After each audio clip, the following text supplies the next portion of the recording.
நேர்களே, இன்றைக்கு பரபரப்பான விஷயம் என்னன்னா, சீமான் ஒரு 3% 4% இந்த எலெக்ஷன்ல சுருக்கப்பட்டார். அது ஒரு பெரிய பிரச்சனை அல்ல. தேர்தலை பொறுத்தவரை 10% வாங்குறது, 5% வாங்குறது, வெற்றி பெறுவது, தோல்வி பெறுவதெல்லாம் பிரச்சனையே கிடையாது. அதனால இன்னைக்கு விஜய் வெற்றி பெற்று விட்டால் இவர்தான் தமிழ்நாட்டில் ஒரு 100 ஆண்டுகளுக்கு அப்படியெல்லாம் கிடையாது. பாரதிய ஜனதா ஆட்சி ஒரு 500 வருஷத்துக்கு அப்படி எல்லாம் கிடையாது. திடீரென ஒவ்வொன்றுக்கும் எதிர்பாராத ஒரு சரிவு வரும். இப்ப திமுகவுக்கு எப்படி சரி வந்தது யாருமே யூகிக்க முடியல. ஏன் திமுக அடிப்படை விவகாரங்கள் பல குளறுபடிகள் இருந்தது. திமுக கட்டமைப்புகளில் பலவிதமான நிலைப்பாடுகள், பல விஷயங்கள் போனது. ஆனாலும் கூட திராவிட முன்னேற்ற கழகம் எல்லா விதமான ஒரு என்ன சொல்வது சர்வ நிலைகளில் மக்களுக்காக அவர்கள் போக்குவரத்துல ஃப்ரீ கொடுத்தாங்க, சுற்றுலா நிதி கொடுத்தாங்க, உரிமை தொகை கொடுத்தார்கள், பெண்களுக்கு எல்லாமே கொடுத்தார்கள். இருந்தாலும் இது ஏற்படுகிற ஒரு சுனாமி, நான் மறுபடியும் சொல்லுகிறேன், இது ஒரு சுனாமி தான். அதனால விஜய் விட்டால் என்றால் எல்லாருடைய வாழ்க்கையும் அழிந்து விட்டது அப்படி என்றெல்லாம் ஒரு அர்த்தம் எடுத்துவிடக் கூடாது. ஜனநாயகத்தில் வெற்றி என்பதும் தோல்வி என்பதும் சகஜம்தான். அசெண்டிங் டிசெண்டிங் என்று சொல்லுவார், ஏற்றம் அன்று இறக்கம். படியிலே ஏறிவிட்டால் இறங்க வேண்டும், இறங்கிவிட்டால் மீண்டும் ஏற வேண்டும், இதுதானே நீதி. இங்கே அர்ச்சுனன் ராமநாதன் என்பவர் ஒரு மருத்துவர். அவர் இலங்கை நாடாளுமன்றத்தில் துப்பாக்கியை வைத்து சுடுவேன் என்று பேசுகிறார். இது ஒரு கண்டனத்துக்குரிய செயல், மிகுந்த கண்டனத்துக்குரிய செயல். இது ஒரு வன்முறைவாதம். அர்ச்சுனன் ராமநாதன் ஒரு மருத்துவராக இருக்கிறார், இலங்கை தமிழராக இருக்கிறார். அவர் இந்தியாவுக்கு வந்திருக்கிறார், விஜயை பார்த்தார், ஆதவ அர்ஜுனன் எல்லாம் பார்த்தார், அது ஒரு விவகாரம். ஆனால் தமிழ்நாட்டில் சொல்லக்கூடிய அளவிற்கு ஒரு அரசியல் தலைவராக இருக்கக்கூடிய சீமானை, நீ இந்தியாவில் இருந்து கொண்டதால் பிழைத்து கொண்டாய், ஆயுத சட்டத்தில் நான் கொய்ய வந்தால் உன்னுடைய உயிரை எடுத்து விடுவேன் என்று சொல்வது மிகுந்த வன்முறைக்கும், இது ஒரு தேசிய ஒழுங்குக்கும் மனிதநேயத்திற்கும் எதிரான தகவல் என்பதை முதற்க நான் இதை கடும் கண்டனத்தோடு பதிவு செய்து கொள்கிறேன். இரண்டாவது, அர்ச்சுன ராமநாதனுடைய அவர் ஒரு வைத்தியர். அவருடைய பதிவில் நாம் இங்கே பார்ப்பது சீமானை குறித்து அவர் சொல்ல விஷயங்களில் உண்மையா. சீமான் பொது தளத்தில் அவரை பேசுகின்ற போது நாயே பேயே, இங்கே நமக்கு கேட்பது தமிழ் தேசியம் என்றால் என்ன? Give an account of Tamil தேசியம். தமிழ் தேசியம் கடந்த காலங்களிலிருந்து தேவநேய பாவனர் இப்படியெல்லாம் பல வரலாறுகளை சொல்லிக் கொண்டே இருப்பார். அயோத்திதாச பண்டிதர் இப்படி பலவிதமாக தமிழ் தேசிய கொள்கையை பேசுகிற தோழர் சீமான் அவர்கள் முதற்கண் தமிழ் தேசியம் என்ன என்பதை நாம் முதலில் விளங்க வேண்டும். ஒவ்வொரு தேசியக்கும் இருக்கணும், ஒவ்வொரு இனக்குழுக்குமான தேசிய வரம்புகளும் முறைகளும் இருக்கும். தமிழ் தேசியம் என்பது தேவநேய பாவனரை பற்றி பேசுவோம், பாரதிதாசனை பற்றி பேசுவோம், கரிகார் சோழனை பற்றி பேசுவோம், பாண்டிய மன்னர்களை பற்றி பேசுவோம், முத்துராமலிங்க தேவரை பற்றி பேசவும், பழனி பாபாவை பற்றி பேசவும். இதுதான் தமிழ் தேசியமா? இல்லை. முதலில் அவர் தமிழ் தேசியத்தை புரிந்து கொள்ள வேண்டும். தமிழ் தேசியம் என்பது இந்த இனத்திற்கான மேன்மை முதற்கண், அதில் எனக்கு எந்த விதமான சந்தேகமும் இல்லை. தமிழ் தேசியம் என்பது இந்த இன விடுதலைக்கான ஒரு சிறந்த போராட்டம். தமிழ் தேசியம் என்பது உதாரணத்துக்கு இந்து தேசியவாதம் தமிழ் தேசியத்தை கலங்கடிக்கின்ற நேரத்தில் தமிழர்களை இஸ்லாமியர்களாகவும் கிறிஸ்தவர்களாகவும் இப்படியெல்லாம் கூறு போடுகிற ஒரு நேரத்தில் தமிழ் தேசியம் அங்கே நிலைத்து நின்று நாங்கள் அனைவரும் தமிழர்கள், இதுதான் தமிழ் தேசியம். நான்காவது தமிழ் தேசியம், மிக முக்கியமான தமிழ் தேசியம், முதல் தமிழ் தேசியம் என்பது தமிழர்களால் ஒரு தமிழன் ஒடுக்கப்படுகிற போது, சக சகோதரர்களால் ஒரு சகோதரன் ஒடுக்கப்படுகிற போது, அவனுடைய வழிபாட்டு உரிமைகள் மறுக்கப்படுகிற போது, அவனது திருக்கோயில் என்ட்ரி என்று சொல்லக்கூடிய நுழைதல் தடுக்கப்படுகிற போது, அவனுக்கு சாதிய ஒடுக்குமுறைகள் இருக்கிற போது, அங்கே இந்த தமிழ் தேசியம் வேலை செய்ய வேண்டும். உதாரணத்திற்கு நீங்கள் சொன்னால், இன்றைக்கு ஏராளமான கோயில்களில் ஆதிக்க தமிழர்கள் அடிப்படை திராவிட தமிழர்களை, ஆதி தமிழர்களை ஒடுக்குவதை நாம் பார்க்கிறோம். இங்கே போய் போராட்ட களத்தில் இவர்கள் சாதித்தது என்ன என்ற கேள்வியை தோழர் சீமானுக்கு நாம் எழுப்புகிறோம்.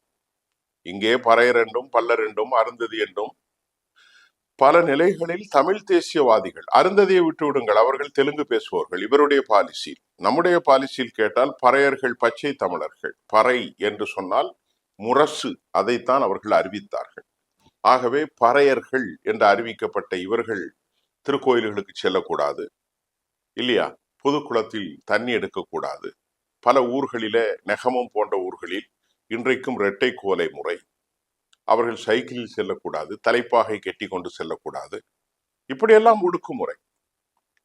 இதற்கு நீங்கள் தந்தை பெரியார் அவர்கள் வைக்கத்துல போராடின மாதிரி எத்தனை போராட்டத்தை நடத்தி எத்தனை வெற்றியை தேடி தந்திருக்கிறீர்கள். இந்த கோயில்கள் எல்லாம் போகணும். இப்போ வன்னியர்கள் பெரும்பாலும் வாழக்கூடிய திரௌபதி அந்த கோயில்களுக்குள்ள இன்னைக்கு செல்ல முடியல.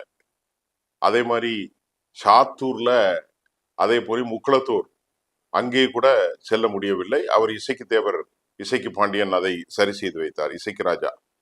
ஆக இப்படி பல ஊர்களில் நாடார்களுக்கும் பல்லர்களுக்கான மோதல், பறையர்களுக்கும் வன்னியர்களுக்கான மோதல், கவுண்டர்களுக்கும் பல்லர்களுக்கான மோதல், ராமநாதபுரத்தில் மோதல், இப்படி முழுவதுமாக தமிழ் தேசியவாதிகள், தமிழ் குடிகள் அடக்குமுறைக்கு உள்ளாகின்ற போது இதை கேட்க வேண்டும் தோழர் சீமான் அவர்கள்.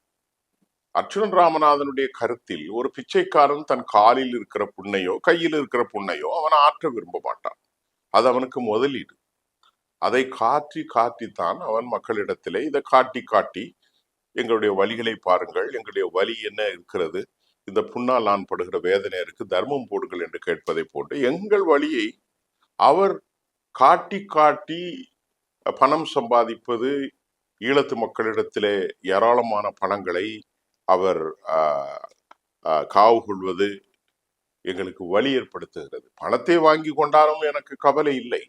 ஆனால் எங்கள் மக்களுடைய வழிகளை முள்ளிவாய்க்கால் முகாமிலே நாளொன்றில் ராஜபக்சே போன்ற அடக்குமுறைகளால் பெரும் ஜெனோசைடு இருந்தது. உலகத் தமிழர்கள் அதை மறந்து போய்விட்டார்கள். இன்றைக்கு நாம் காசாவை பற்றி பேசுகிறோம், லெபனானை பற்றி பேசுகிறோம், ஏன் இலங்கை பற்றி பேசத்தான் வேண்டும்?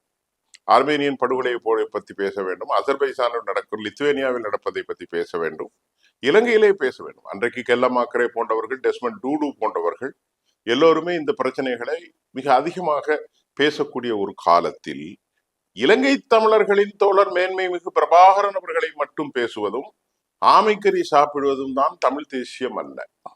முதல்ல அவர் சொன்னதில் அதில் ஒரு உண்மையான கருத்து இருக்கிறது. AK-47 மட்டும் இல்லை, AK-74 அல்லது AK-75 அப்படி ஒன்று இருக்கிறதா என்று நமக்கு தெரியாது, இருக்கலாம். அதை நான் மட்டும்தான் உலகத்திலே முதலாக இந்தியாவிலே பிடித்தேன். இதையெல்லாம் என்ன தமிழ் தேசியம்? அவர் சொல்கிறார், என்னுடைய தந்தை இழந்தேன், என்னுடைய தந்தையினுடைய கண்கள் நோண்டப்பட்டது, குடும்பத்தை இழந்தோம், நாங்கள் அந்த வலிகளை அனுபவித்துக் கொண்டிருக்கிற போது எதுவும் இல்லாமல் ரணத்தை காட்டி காட்டி, அதாவது எங்களுடைய வழியை காட்டி நீங்கள் எப்படி சம்பாதிப்பது என்ற கேள்வியிலே அதில் உண்மை இருக்கத்தான் செய்கின்றது. ஒரு ஆமையினுடைய உடைத்தால் அது 300 கிராம் வரும். ஆனால் தோழர் நம்முடைய சீமான் ஐயா அவர்கள் போய் இறங்கிய நேரத்தில் ஆமை, நான் பார்த்தேன் படகுகளிலே பயணித்துக் கொண்டிருந்தால், திரும்பித்தான் கேட்டேன் என்ன என்று கேட்டால் அது ஆமை ஓட்டில் மக்கள் பயணித்தார்கள் என்று. இது பெரும் ஆச்சரியமான ஒரு தகவலாகத்தான் நமக்கு இருந்தது. ஒரு ஆமையை உடைத்தால் 300 கிராம் இருக்கலாம், 3 கிலோ கூட இருக்கலாம், 30 கிலோ கூட இருக்கலாம், அது ஒன்று தவறு இல்லை. ஆனால் 30 கிலோ இருக்கக்கூடிய ஒரு ஆமை ஓட்டிலே யாராவது படகாக சவாரி செய்ய முடியுமா? இப்படி ஒரு கேனத்தனமாக ஏற்றுக்கொள்ள முடியாத அளவிற்கு சில விவகாரங்களை அவர் சொன்னார். அது தமிழ் தேசியம் அல்ல. இலங்கை தமிழர்கள் மட்டும் பாதிக்கப்படுவதை மட்டும் பேசுவதோ, இலங்கையில் நடக்கக்கூடிய கொத்தடிமைகள், இலங்கையில் நடக்கக்கூடிய அதிகார மீறல்கள், ஒடுக்குமுறைகள், இதை மட்டும் பேசுவது தமிழ் தேசியம் அல்ல. தமிழ் தேசியம் என்பது ஒரு பரந்த விவகாரம். இனத்திற்கான உரிமை, இனத்தில் யார் ஒருவர் அடக்கப்பட்டாலும் நல்லா கவனித்துக் கொள்ள வேண்டும், அவர்களுக்காக உரிமை. இப்பொழுது ஆரம்ப காலத்தில் பெரியாரை பற்றி இவர் பேசிய அளவுக்கு யாரும் பேசவில்லை. அவர் பேசி சேக்குவாராவை பத்தி யாரும் பேசவில்லை. இங்கர் சாலை பத்தி யாரும் பேசவில்லை. அந்த அளவுக்கெல்லாம் பேசினார். அவர் எப்போதும் சேக்குவாராவுடைய போட்டோவை தான் போட்டு கொண்டிருப்பார். யாசின் மாலிக்கை கூப்பிட்டு கொண்டு வந்திருந்தார் காஷ்மீரிலிருந்து. அதெல்லாம் சரிதான். அவர் அப்பா இவ அப்பா அவர் பிள்ளை என்றெல்லாம் பேசுவதை தாண்டி விட்டு உண்மையான தமிழ் தேசியத்தின் அடையாளம் என்ன?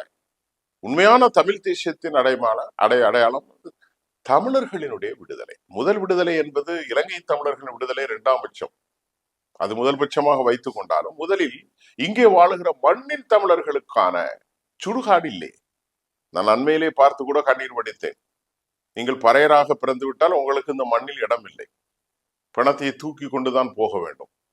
பறையராக பிறந்து விட்டால் சவத்தை தூக்கி கொண்டு நீங்கள் ராக்கெட் வழியாகத்தான் போய் இறக்க வேண்டும். அதனால ஆதிக்குடிகள் ஆதிக்க சாதிகள் எங்கள் தெருவுக்குள்ள உங்கள் பணம் போகக்கூடாது, பறையன் பணம் போகக்கூடாது. பறையன் பணம் தான் புழுத்து விடும், ஆதிக்க சாதிகள் பணம் சந்தனமாஜாது இருக்கும். இதை நீ போராடுகிறாயா? இதை முதலில் நீ போராடு. முதல் தமிழ் குடிகளுக்கான இந்த ஊரில் இருக்கக்கூடிய இந்த வெள்ளூரில் இருக்கக்கூடிய தமிழ் குடிகள் பக்கத்துல இதே நெகமத்தில் இருப்பது விருதுநகர் அதாவது விழுப்புரம் மாவட்டத்தில் திண்டிவனத்தில் ஏராளமான பணத்தை கொண்டு அடக்க முடியவில்லை. அதே மாதிரி ஆர் எஸ் மங்கலம் தோழர் தெல் திருமணம் சொன்னால் அங்கு இருக்கக்கூடிய உடையார் அவர்களும் தமிழர்களா? அதை போன்று அங்கு இருக்கக்கூடிய முக்குலத்தோர், அங்கு இருக்கக்கூடிய சைவ பிள்ளைமார் கத்தோலிக்கர்கள். ஆனால் அவர்கள் தங்களுக்காக அடக்கம் பண்ணக்கூடிய இடத்துல ஒரு பறையர், அவர் கிறிஸ்தவர், அவர் அடக்கம் பண்ண முடியாது. இதை பற்றி சீமான் பேச வேண்டும் அல்லவா? இந்த தமிழனுக்கான விடுதலை என்ன ஆகிறது? இந்த தமிழனுக்கான விடுதலை என்ன ஆகிறது? நாம் கேட்போம். அர்ஜுனன் ராமநாதனுடைய செயல் மிக கண்டிக்கத்தக்கது. துப்பாக்கி எடுத்து இங்கிருந்து எம் சகோதரர்களை சீமான் அவர்களை சுடுவர் என்று சொல்லதை எவனுமே ஏற்றுக்கொள்ள மாட்டான். அதை நாம் கடுமையாக கண்டிக்கிறோம். ஆனால் அதே நேரத்தில் இலங்கை தமிழர்களை மட்டுமே காட்டி, மேதகு பிரபாகரனை காட்டு, அப்படியே அண்ணன் பாலசிங்கத்தை காப்பிட்டு என்னை கூப்பிட்டான், சாப்பிட சொன்னான். இது ஒன்றும் தமிழ் தேசியம் அல்ல.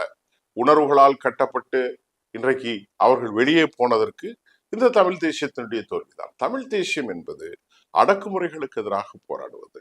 சக தமிழனுக்கு ஏற்படுகிற அந்த ஒடுக்குமுறை, அவனுக்கான உரிமை பறிப்பு. திராவிட தேசியம் அதை செய்யவில்லை. திராவிட தேசியம் எப்படி செய்யும்? பொன்முடி போன்றவர்களை, துரைமுருகன் போன்றவர்களை கையிலே வைத்துக் கொண்டு திராவிட தேசியம் மண்ணாகி போனது. தமிழ் தேசியம் நீ செய்தாயா என்ற கேள்வி வரும். நாங்கள் மேதகுவை பற்றி மட்டும் பேசிக் கொண்டிருந்தோம். மேதகுவை பற்றி பேசி இங்கிருக்கும் தமிழர்களுக்கு என்ன விவகாரம்? மேதகுக்காக நாம் குரல் கொடுக்க வேண்டியது நம்முடைய கடமை. நம்முடைய இனம் அளிக்கப்படுவது நம் கடமை. அது ஒரு பார்ட். அதோடு மட்டுமல்ல, ஒன்று மட்டுமல்ல தோழர்களே, தமிழ் தேசியத்தின் உண்மையான அடையும் சக தமிழர்கள். இங்கே மண்ணிலே வாழுகிற தமிழருக்கு உரிமை மறுப்பு, மண்ணிலே வாழக்கூடிய வேறு ஒன்றுமே இல்லை. கவுண்டர்கள் அதிகமாக வரக்கூடிய கோயமுத்தூரில் ஒரு பறை சமூகத்தை சார்ந்த அந்த அம்மாவை பார்த்து நீ ஒரு தமிழச்சி. ஆனால் அவர் யார்? அவர் ஒரு தலித் பறையர் சமூகத்தை சார்ந்தார். அவர் சமைத்தால் நாங்கள் எங்கள் பிள்ளைகளை அனுப்ப மாட்டோம். எவ்வளவு பெரிய கொடுமையா இது! கொடுமையிலும் கொடுமை அப்பா. உலகத்திலே இந்த மாதிரி ஒரு சமூகத்தை நான் பார்க்கவே இல்லை. நீ ஒரு தலித்து பெண், உன் கையால சமைச்சதை கவுண்டர்களாகி அங்க பிள்ளைகளை அனுப்ப மாட்டோம். எவ்வளவு பெரிய கேவலம், எவ்வளவு பெரிய இழிவு. உன் தெருலா நீ குளிக்க மாட்டா, சாக்கடை பிடிச்சிருக்கும், நான் அங்க உள்ள சாமி வராது, வெளியே நின்று சாமி கும்பிட்டுக்க. இதெல்லாம் கேட்டு ஒரு வகைப்படுத்துங்க. முதல்ல கையை தூக்கி காலை தூக்கி பேசுறத முதல்ல நிறுத்து. சத்தம் போடக்கூடாது. 40 கிலோமீட்டர் 50 கிலோமீட்டர் வேகத்துல வண்டியை ஓட்டணும். நிதானமா பேசணும். நாங்க தான் தமிழ் தேசியவாதிகள். பெருஞ்சித்திரனார், தேவநேய பாவனர், அயோத்திதாச பண்டிதர், அப்படியா இப்படி சங்கர்லிங்கனார், சவுந்தரபாண்டியனார், இப்படி எல்லாம் வாங்கள் காமராஜர் வரைக்கும், முத்துராமலிங்க தேவர் வரைக்கும் எல்லாரும் வரலாம். ஆனால் நீ செய்வது என்ன? மைக்கை கிடைத்து விட்டால் சத்தம் போடுவது, கையை தூக்குவது, இது ஒன்றும் தமிழ் தேசியம் அல்ல. நன்கு புரிந்து கொள்ள வேண்டும். நான் கேட்ட கேள்வி என்ன?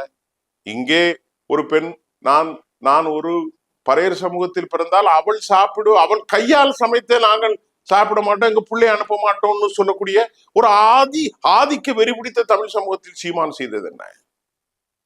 இன்றைக்கு திரௌபதி கோயிலுக்குள்ள அனுமதிக்க மாட்டோம், எங்களுக்கு தான் வெளியில் இல்லை, போகக்கூடாது, இது சீமான் செய்தது என்ன? முடிவெட்ட மாட்டோம்னு சொன்ன இந்த ஆதி தமிழனுக்கு சீமான் செய்தது என்ன? தலப்பா கட்டிட்டு போகணும் இல்லையா? பேச்சு முத்துங்க வார அப்படின்னு கூப்பிட்டா தண்ணி அரைச்சி போடணும். இன்னைக்கு நடக்குது ஐயா. பாபர் சாப்பிட ரெட்டக்கோலை. இதுக்கெல்லாம் தேசிய தமிழ் தேசியம், இதை சொன்னால் பிரச்சனை வந்துவிடும் அப்படின்னு மெதுவாக நலிவிட்டு, மேதகு பிரபாகரன் சிங்கள காடையர்கள் நாய்களேன்னு பேசி அதெல்லாம் திசை திருப்ப முடியாது. அந்த பேச்சில் உண்மை இருக்கிறது இல்லை என்பதை தாண்டி மீண்டும் சொல்கிறேன், இது தமிழ் தேசியம் அல்ல. தமிழ் தேசியம் என்பது நான் சொல்வதுதான் தமிழ் தேசியம். ஆகவே இளைஞர்களும் தோழர்களும் உண்மையான தமிழ் தேசியத்தை நீங்கள் அடையாளம் காண வேண்டும். மற்றொரு கருத்து, அந்நிய நாட்டிலிருந்து நம்ம நாட்டுக்குள் வந்து நம்முடைய சகோதரனை துப்பாக்கியால் சுடுவோம் என்று சொல்லக்கூடிய அர்ஜுனன் ராமநாதனுடைய செயல் மிகுந்த கடுமைக்குரியது. இது மாதிரியான பேச்சுக்களை திருப்பி கேட்டால் அவரை கைது செய்திருக்கப்பட வேண்டும். அவர் பேசியது அங்கிருந்து பேசினார். எங்கிருந்து பேசினார்? இலங்கை நாடாளுமன்றத்தில் பேசினார், சபையினுடைய.